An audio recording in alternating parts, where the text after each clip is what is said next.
opened fire on them. The sheriff called this an ambush-style attack. He said that suspect continued to shoot at first responders for several hours. More than 300 law enforcement personnel, including the FBI, responded to assist here. And part of what made it so challenging, the sheriff says, is that through all of this, they were then also dealing with this active firefight by a fire set by the suspect. They also say that there were people, local residents, who were up on the mountain hiking as all of this was happening. Thankfully, they're okay. Authorities say that 2 firefighters died. Another is injured but believed to be in stable condition. They have not identified those victims. They've also not identified the suspect. They say they're still working to determine a motive, but they do believe he acted alone. Back to you. And those 2 firefighters killed Bush were honored with a procession that you see here. You can see there's police and firefighters and other first responders accompanying them to Spokane as dozens of people gathered on overpasses above to show their respect to those fallen firefighters that were just responding so bravely as they do every day and were shot and killed.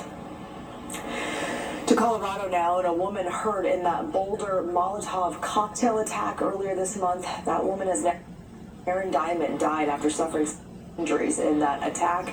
The news of her death prompted prosecutors to file additional criminal charges against the suspect today. Ahmed Soliman was arrested after that attack on a march that was raising awareness about Israeli hostages in Gaza.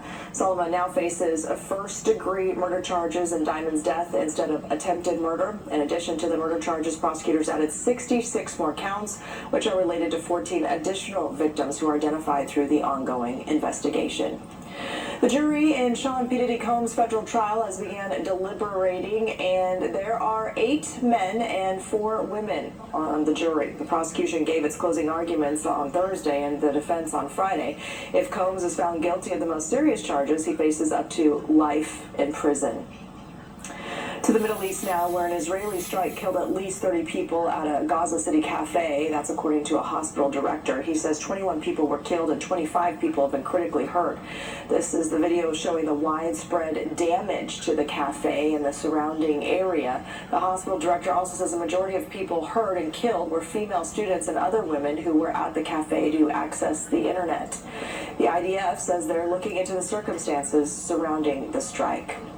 Now, as the ceasefire in the conflict between Iran and Israel is holding, President Trump continues to insist through blunt social media posts that Iran's nuclear program has been, quote, obliterated.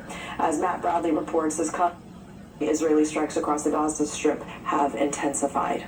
Well, the dust has long since settled on those Israeli and American attacks on Iran's nuclear program, but the fight over just what was damaged continues to rage on. President Donald Trump posting on his Truth social media platform very early this morning, saying that those nuclear sites, 3 of which the U.S. struck last week, have been, quote, obliterated.